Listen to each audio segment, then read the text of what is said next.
ជាងកំដរជីវិតគឺជាការចែករំលែកកុំចេះតែឆ្លោះប្រកែកនឹងគ្នាធ្វើជាមនុស្សត្រូវចេះយោគយល់ដល់គ្នាគ្រប់គ្នាសុទ្ធតែជាមិនល្អ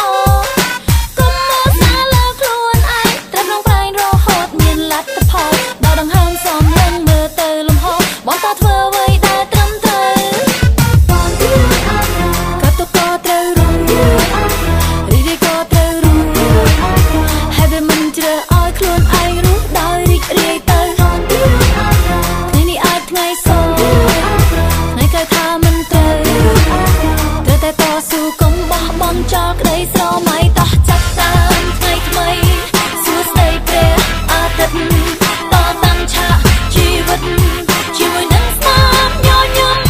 មានអ្វីគួរឲ្យខ្លាចមិនក៏អស់សង្ឃឹមត្រូវតែហ៊ានញញឹមចាំឲ្យរូបខ្ញុំស្រែកជាងកំដរគូសង្សារតែឆ្លោះប្រកែកគ្នានេះគ្រាន់តែជារឿងមួយធម្មតាក៏ប៉ុន្តែបើទោះជាយ៉ាងណាស្នេហ៍ត្រូវតែមានចិត្តស្មោះសរឲ្យតែមានក្តីស្រមៃបើទោះបីថ្ងៃនេះអ្នកក្រីក្រឲ្យតែយើងនៅមានជីវិតរស់បន្តរឿងអ្វីក៏សល់អរគុណក៏ទៅក៏ត្រូវរងរីកក៏ត្រូវរងហើយវាមិនជ្រើឲ្យខ្លួនឯងរស់ដោយរីករាយទៅថ្ងៃនេះអាចថ្ងៃសោថ្ងៃក្រោយថាមិនត្រូវតែតស៊ូកុំបោះបង់ចោលក្តីស្រមៃតោះចាប់តាមថ្ងៃថ្មីសួស្តីព្រះអាទិត្យ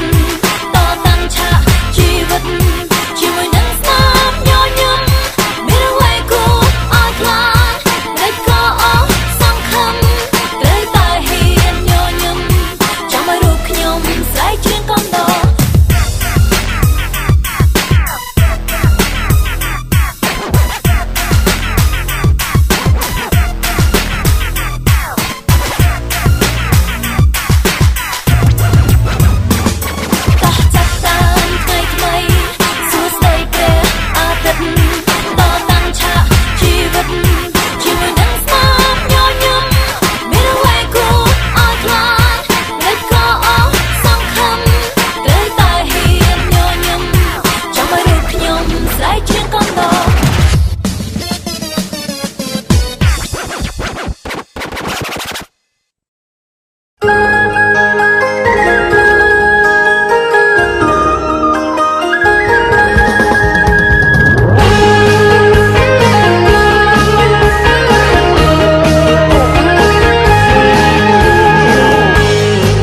បងប្អូនប្រៀបដូចក្បូននឹងទូក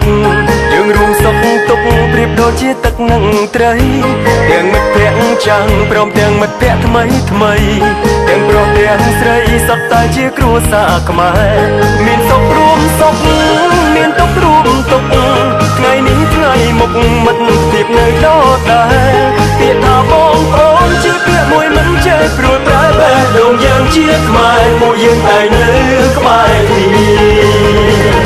អបេះដូងខ្មែ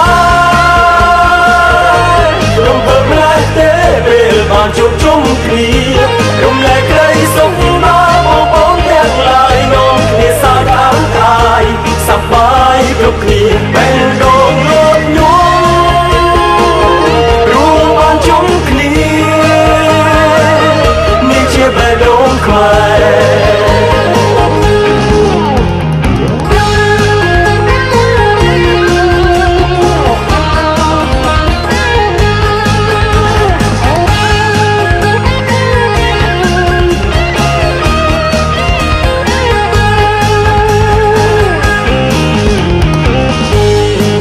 បងប្អូនប្រៀបដូចក្បូននឹងទូកយើងរួមសុខទុក្ខប្រៀបដូចជាទឹកនឹងត្រីទាំងមិត្តភក្តិចាំងព្រមទាំងមិត្តភក្តិថ្មីថ្មីទាំងប្រុសទាំងស្រីសុទ្ធតែជាគ្រួសារខ្មែរមានសុខរួមសុខមានទុក្ខរួមទុក្ខថ្ងៃនេះថ្ងៃមុខមិត្តភាពនៅដដែលពាក្យថាបងប្អូនជាពាក្យមួយមិនចេះព្រួយប្រែបេះដូងយើងជាខ្មែរពួកយើងតែនៅ